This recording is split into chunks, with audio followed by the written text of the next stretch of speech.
January 1996. The headless body of a woman was discovered in Tokyo's Adachi ward. She had been set alight to destroy evidence and rolled up in a futon. Inside the futon, the partially burnt remains of Akahata and Asahi newspapers were discovered. The police looked in a radius of around 500 meters for people who subscribed to both newspapers. Only one man popped up. Ono Etsuo, a local man who lived in an apartment nearby. By April, he was marked as their chief suspect and was put under 24-hour surveillance. The police didn't want to let him out of their sights while they were finishing collecting evidence. By doing this though, the police caught him doing all sorts of weird things. Ono tried to pick up women on his bike, calling out to them, and then chasing them when they ran away. One time, Ono was able to ditch the police who were following him. He immediately made his way to a park and found a 5-year-old girl. She survived the encounter, but just barely. Ono was identified by witnesses and arrested immediately after. Very quickly, the police put their case in order, and a search of Ono's apartment revealed that the woman's head was in his flower garden. He was given a sentence of life without the possibility of parole. But there was something strange about all of this. You see, Ono Etsuo was a man who had been previously falsely convicted for a string of murders of young women back during the 1960s and 70s.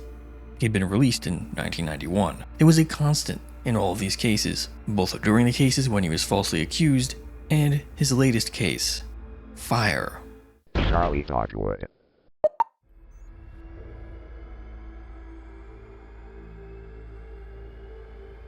July 13th, 1968.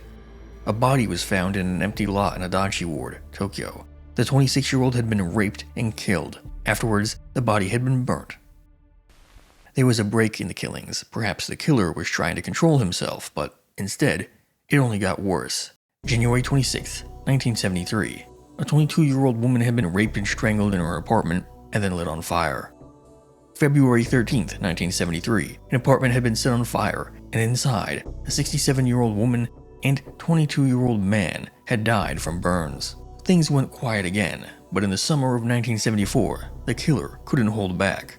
June 25th, 1974. A 30-year-old woman went missing. A few days later, on July 3rd, also in Matsuro City, a 19-year-old credit union employee went missing as well. In early August, both of their bodies were discovered by work crews at an empty lot that was being leveled for future construction. Both of them had been raped and strangled. Back in July, a 21-year-old woman was raped, killed, and had her apartment burnt in an arson. July 24th, 1974. A 22-year-old woman who worked at a pharmacy was raped and killed in her home, which was later set on fire. 3 weeks ago, the apartment across from the victim's apartment had been broken into, seemingly with the intent to attack the occupant, but there was too much noise, and so the attacker ran off. August 6th, 1974. A 24-year-old woman was raped and killed in her home, and it was set on fire. Her chest and stomach had been stabbed. August 9th, 1974. A 21-year-old woman was raped and killed. Her apartment had been set on fire.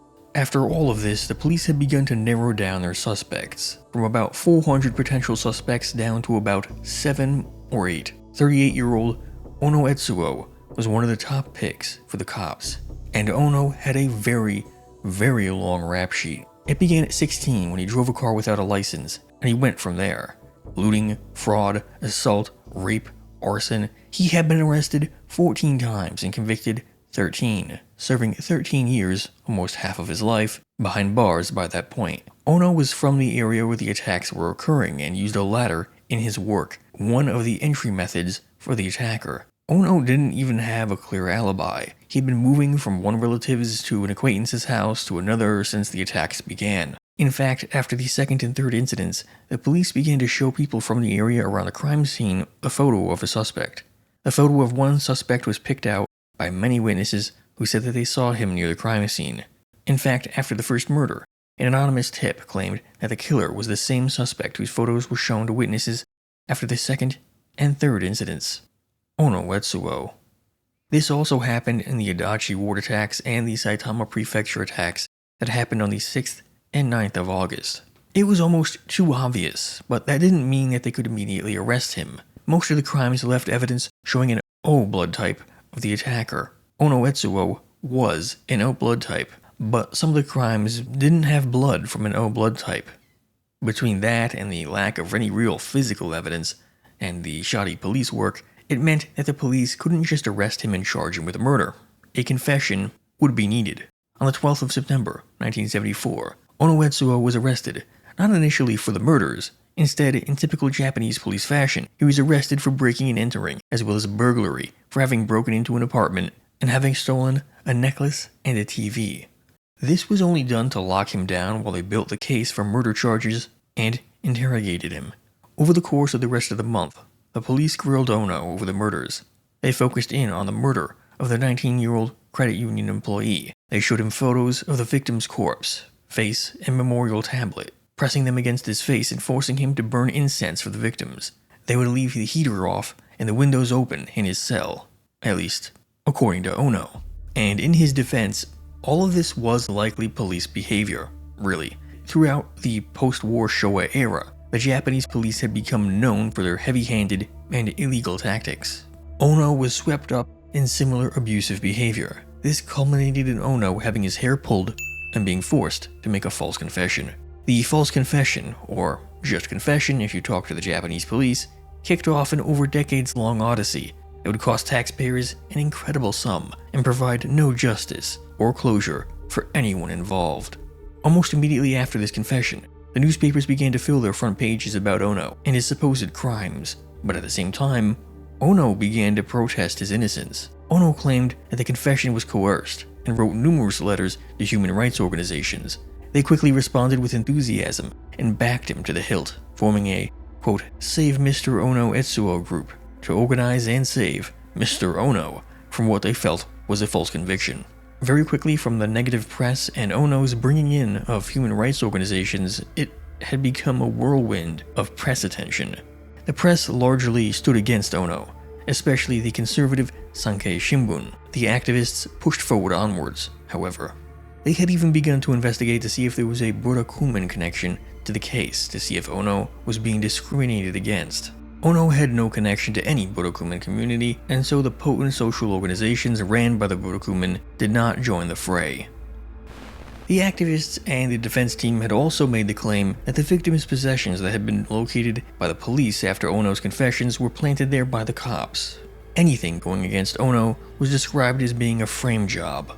But despite the growing support for Ono, the trial continued, and the confession was not thrown out by the judge. From his arrest in 1974, it took until 1986, 13 years, for the verdict on Ono Etsuo to be handed down. The right to a speedy trial is an important one.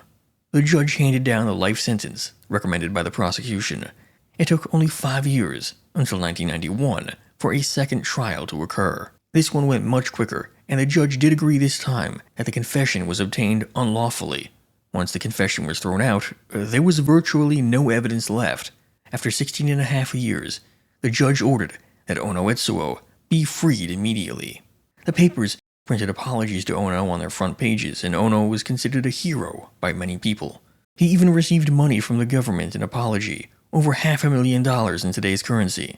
He was paraded around at meetings against false convictions and told his story, inspiring people with his positive attitude and strength of character. Everything was looking good for Ono. He spent his fortune that he got from the government getting drunk in izakayas and bragging about his big haul from the false conviction. It was irresponsible, of course, but it was hard to blame him for acting out a little bit. He was still the hero of many human rights activists in Japan. At least, that's how it lasted, for about a year. The following year in 1992, the home of a Sankei Shimbun reporter was burglarized, and the police found that the culprit was Ono Etsuo. Ono had claimed that the reporter had a bias against him and seemingly burglarized the home to get back at the reporter. He ended up getting 2 years for his crime. However, after the sentence in 1992, he seemed to have calmed down. He was settling back into normal life. January 9th, 1996, the police received a report that a, quote, black thing that looked like a mannequin was in a parking lot. When they investigated, they found a headless, burnt body wrapped up in a futon. The modus operandi immediately reminded the detectives of Ono Etsuo's crimes that he had been accused of, given that he and the case were famous. Strangely enough, Ono Etsuo also lived close by to where this body had been left. Inside the futon, partially burnt remnants of the Akahata and Asahi newspapers were discovered, which they felt was odd. Akahata is the newspaper of the Japanese Communist Party, and Asahi is a liberal newspaper. The police looked in a radius of around 500 meters for people who subscribed to both papers, and sure enough, the only one to subscribe to both was Ono Etsuo. From these few facts, Ono Etsuo was narrowed in on by the police, despite the fact that Ono had been found innocent of murder once before. When the police investigated further, they found that people from his apartment complex said that they hadn't seen Ono's girlfriend, who had lived with him recently. They used to fight often, and could be heard yelling through the thin walls of the apartment. Now there was silence. His girlfriend had disappeared. The police knew that they had to absolutely nail Ono to the wall on this one. He was almost certainly guilty, but they needed to make sure things absolutely certainly stuck to prevent a repeat of his previous trials. Even just relying on a confession was probably not enough for them or the prosecutors to fully feel safe. In Japan, a prosecutor's career lives and dies on the outcome of cases. If they weren't feeling strong enough on a confession, then Ono could walk free just from the prosecutor being afraid of a repeat of last time. But the police did get their big break. DNA on the futon left at the scene. They could analyze it, but they would need a sample from Ono, but they couldn't be so obvious as to just ask him for a sample. So, this is what they did. They had a cop dress up as a garbage man and waited in the bushes for Ono to put out his trash. Once he did, the cop scrambled to pick up the trash and ran off with it. Now they had their sample from Ono, but the lab would need time to process the samples.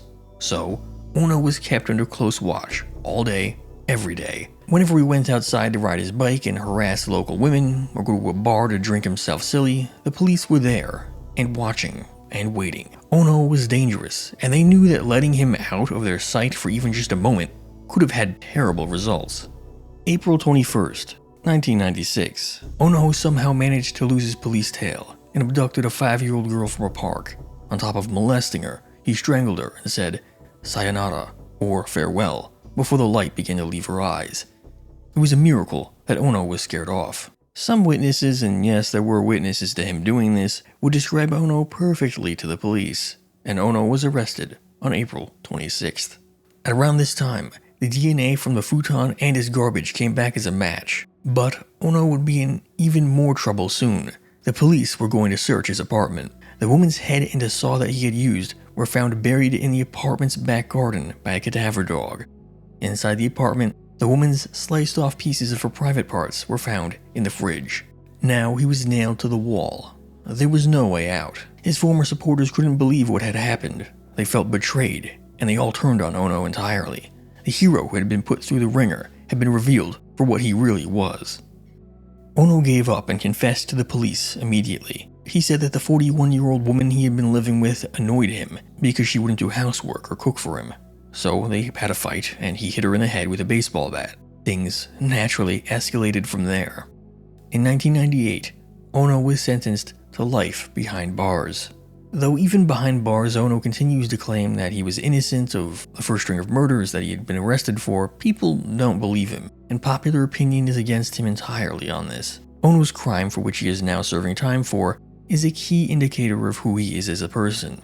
It's too obvious. Everything points to Ono's complicity. However, there is one issue. There are some cases where the perpetrator's blood type was not type O, or where the ages of the victims vary so much that there is a thought that there may have been a copycat or a collaborator with Ono in these heinous crimes. Ono maintains his innocence in all of the original crimes, even though there was no actual benefit for him to do so, since they have long since all passed their statute of limitations, suggesting that Ono was perhaps just a degenerate freak who got caught up, at least partially, in another killer's rampage.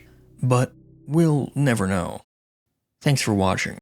If you enjoyed, please consider subscribing, liking, commenting, and sharing the video. All links are in the description. Without further ado, check out this video. It's pretty good.